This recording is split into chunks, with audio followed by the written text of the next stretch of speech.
Hello, guys, and thank you so much for joining me on this episode of Indiana Sports Connection. I am your residential host, Aaron.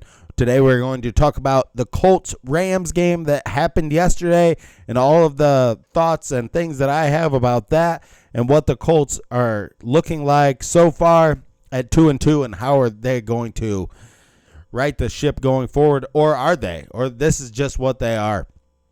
We're going to talk about all that in today's episode for Monday, October 2nd, 2023. Let's get right into it. But first, this episode is brought to you by Mattress Warehouse. Mattress Warehouse in Fort Wayne, Indiana. 3 locations located at Illinois Road, 1808 North Coliseum, or 4830 Lima Road. Come see me, Aaron, or many of our really great salespeople at Mattress Warehouse, and we will get you hooked up with the mattress that you so much desire and the sleep that you want and the back support level that you want. It's not high pressure. We'll guide you to the mattress that will make and meet your needs.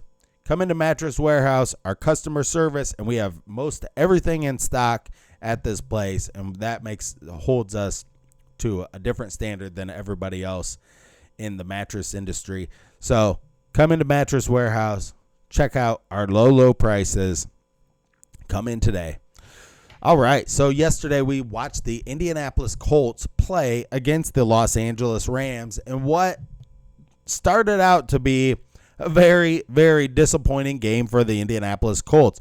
I was just reading an article and watching the press conference from Anthony Richardson and some of the coaches and stuff like the Rams, good coaches. Like the Rams have really good coaches. I mean, you could tell that by watching how Sean McVay was able to scheme open that Puka Nacua like over and over again and really like feature this wide receiver in his offense and be able to scheme this guy wide open across the middle in many different variations.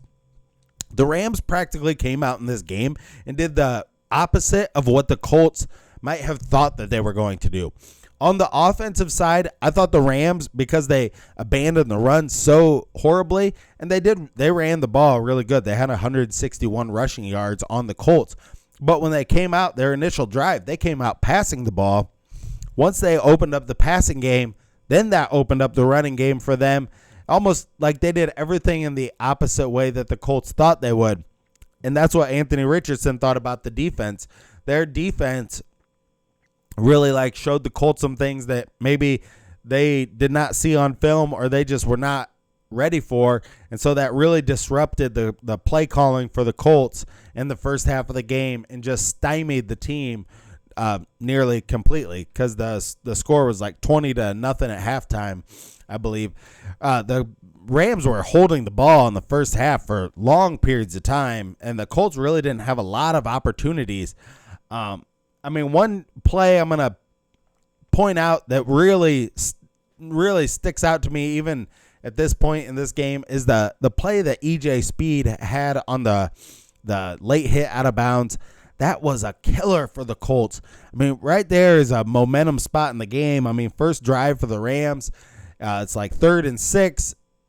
He doesn't get the first down, and then Speed hits him out of bounds, and they get a personal foul and a 15-yard penalty and a fresh set of downs, and then they go down and get the touchdown, and their first drive starts them out 7-0, and then they're off and rolling, and that was a huge penalty. That not very often do you look at one particular penalty like that really, really hurt the team. And that penalty did really, really hurt the team. And it was just a lack of awareness. I know he didn't know where he was on the field, but he was standing out of bounds when he made the hit. So it's like if he looked down at his feet, he'd know, oh, I can't hit him here. I'm standing out of bounds. But anyway, E.J. Speed, he's been playing pretty good. I mean, he's come into a bigger role, and he's not a dirty player or anything like that. I think it was just a situation where he didn't know where he was on the field, and then it really got the best of him by making that little push or hit, if you want to call it there, and that really cost the Colts. But then the Colts came storming back in the second half, and it was very good to see. One thing I did want to see some resilience out of this group of players, that they weren't just going to get beat like 35-0. That would have been a lot more disappointing. The Colts came storming back. They got some 2-point conversions. Shane Steichen, I thought, had some really great play calls on one of the 2-point conversions. He had a play call where Pittman came in motion up by the quarterback and then ran back out, and it was like kind of just all at once. And with the design of that play, and then it looked like a running play because Quentin Nelson was pulling on that play. So when everybody on the linebackers, when they see that left guard start to pull, and then Pittman was just wide open in the flat then on that play, I thought really great play call. It was nearly identical to the running play they ran the play before, so it looked like that same running play. So definitely like they're on like the 2-yard line or something like that. So I can't remember if that was a 2-point conversion or not. So comment down below if I get any of these facts wrong, because some of these I am talking just off of the top of my head. But Ogletree had like a set of series. It seemed like 3 or 4 passes he caught in a row and just really was putting his stamp on the game. I really liked what I saw out of him. So let's go through some of the stats in this game. So third down efficiency for the Colts, 3 out of 10, and the Rams were 6 out of 15. So, Colts were 1 of 2 on 4th down, and the Rams were 1 for 1 on 4th down. The Rams had 78 total plays. The Colts had 58 total plays. I mean, there's the time of possession. Time of possession ended up being 24-25 by the Colts, and the Rams held the ball for 39 minutes. That's not a good sign. The Colts have to win time of possession. The fact that the Colts could not run the ball at all early in the game really stymied their offense. They have been able to run the ball with Zach Moss a little bit in these last couple weeks, and just not being able to run the ball in that instance really did stymie the Colts right off the bat. And for the first 3 or 4 series, the Colts just did not. They just looked out of sorts. The Colts ended up with, on the ground, the Colts ended up with 133 rushing yards to their 164 rushing yards.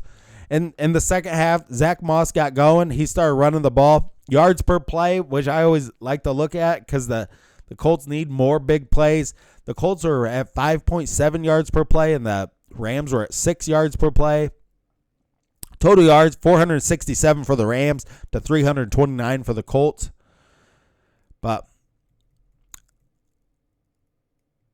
And Anthony Richardson lost that fumble. Anthony Richardson didn't throw any interceptions in this game. That's a bright spot. His accuracy on a few passes, there was the one 3rd down pass to Pittman across the middle. He threw it a little bit over his head. That is going to be happening because, I mean, even Peyton Manning, he played 4 years of college and came in. He made a lot of bad throws his rookie season in the NFL. It's so hard to get used to. I think sometimes guys, maybe they overly compensate at times for the speed of the safeties and the corners, and they'll just throw a ball that like is uncatchable by anybody. But it's definitely a work in progress. The Colts are 2-2. That's just about what you would expect. I mean, if you would have said back in August when I was looking at the Colts schedule, I really thought if they could start the season 2-2, that would be great. I figured they would have lost to the Ravens.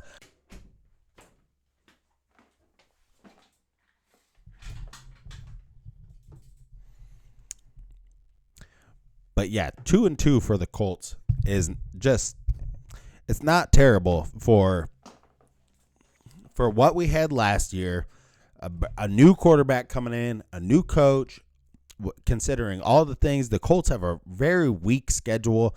If the Colts can stay right around that like 9-8 mark, or even if they could maybe get to like 10-7, they possibly could get into the playoffs as a wild card or something like that. I mean, I know one thing, like with these running quarterbacks like Anthony Richardson, he does have a lot better of a chance to be good early than you would with just a guy that drops back and throws. I mean, it's a lot harder to just drop back and throw and learn to play that style than it is to be like how Anthony Richardson is right now. I mean, he's already just a physical freak when he's out there on the field, and he's such a threat to run. And he can just easily pick up like 10 or 15 yards when he scrambles out to his left. He had an unbelievable play where he ran out to the left and threw a ball against his body to Ogletree in the open field. I thought he was going to get sacked. I thought the guy was going to catch him, but he is a lot shiftier than you really give him credit for. I mean, as big as he is, man, not many people really like pin him down and get him on the ground. If he has any room to work with, he's able to get away. And so far, I do love watching him play. I mean, the first half was abysmal, but really the blocking, it wasn't just him. It was like everything in the first half. Nobody was blocking on the offensive line at all. This is one of the biggest things. I predicted that the Colts were going to have a blowout win in this game.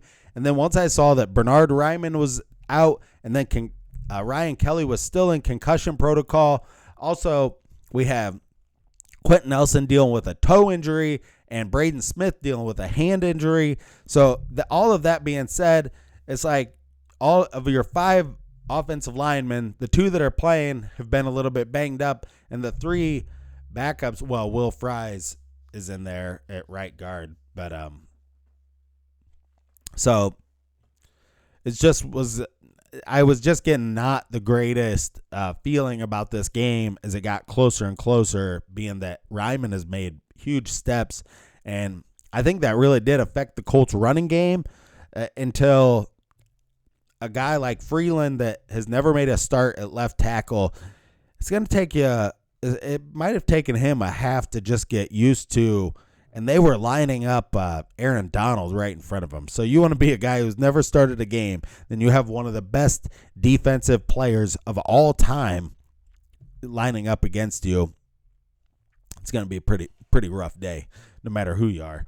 That's just going to be tough. Aaron Donald in the first half was just living in the backfield of the Colts. I mean, he had some tackles for losses. They had a tough time running the ball. And it was all because of him, and that they rotate him like all around. He'll just move up and down the line, and it just makes it very difficult to identify where he is and also get somebody to help block with him. So, and I mean, he even like ate Quentin Nelson up on a few different plays. It was like best on best, and he just pushed Quentin Nelson like right back into the lap of Anthony Richardson, who had to go down in the first half. So, hey, unbelievable game by the Colts. They have a lot of resolve and a lot of resilience in this bunch, and I love to see it. And they're getting better and better every week. And, hey, at least they are fun to watch. I am super excited about that. I love that they are fun to watch again. The team with Matt Ryan last year was not fun to watch at all, and it was just very difficult to watch. The play calling with Frank Reich and with Matt Ryan out there, how awful it was. So we got our guy, and I still would take this guy. I would take this Richardson over even C.J. Stroud or Bryce Young. And but some unbelievable plays. Great job by Richardson coming back in the game. Would have loved to been able to see him get the ball in his hands. You know, if the Colts could have held them to a field goal or something like that in overtime. I think the Colts defense was just gassed. I don't know if they could really blitz anymore. Gus Bradley, he blitzed. He started blitzing Stafford when he got that hip injury. He started going after him a little bit more. It's all up to the defensive coordinator. How much gas do these guys have in the tank? They must have had no gas left in the tank at the end because they were just rushing 4 guys and leaving Niku Puka Nakua, they were leaving him wide open, and he was just working the middle of the field and getting wide open in that overtime. So that was just really difficult to watch because they were just leaking out like a sieve towards the end. And I think the Colts spent all their energy coming back in that game, and they just were not able to seal the deal. And, hey, guys like Anthony Richardson, these are good. At least he was in an overtime game. These are great experiences. This is how you will learn to win these games in the NFL. Winning in the NFL is very, very difficult. Every week there are only 16 winners and there are 16 losers.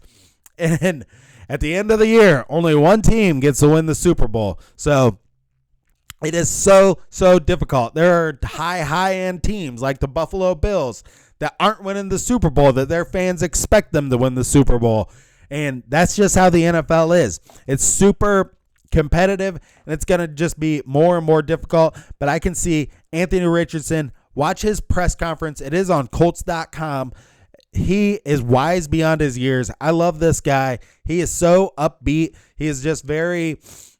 he never seems to get like down in the dumps about anything. He's just a positive guy. He's always singing and dancing and just like has like such a positive attitude about the team and learning and getting better at everything that he's doing out there. So we have got a winner in somebody that's just going to like take on that type of a mentality, and hopefully, and he's leading by example by doing that to all of these young players that are on this team. So the Colts are building something special here.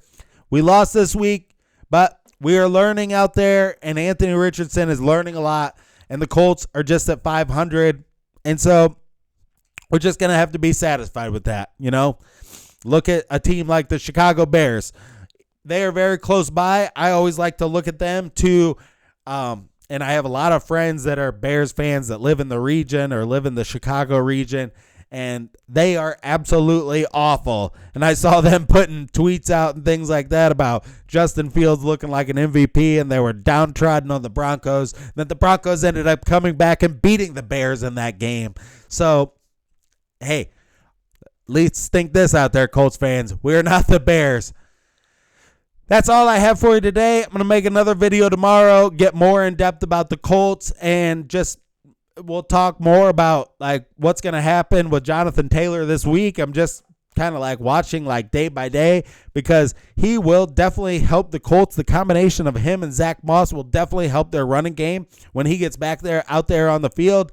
And he's all fresh and ready to go, and he's been tweeting out and putting out Instagrams of himself running through cones and stuff like that. So he should be able to pass a physical if he can do all that. But until next time, stay classy out there, Indiana fans.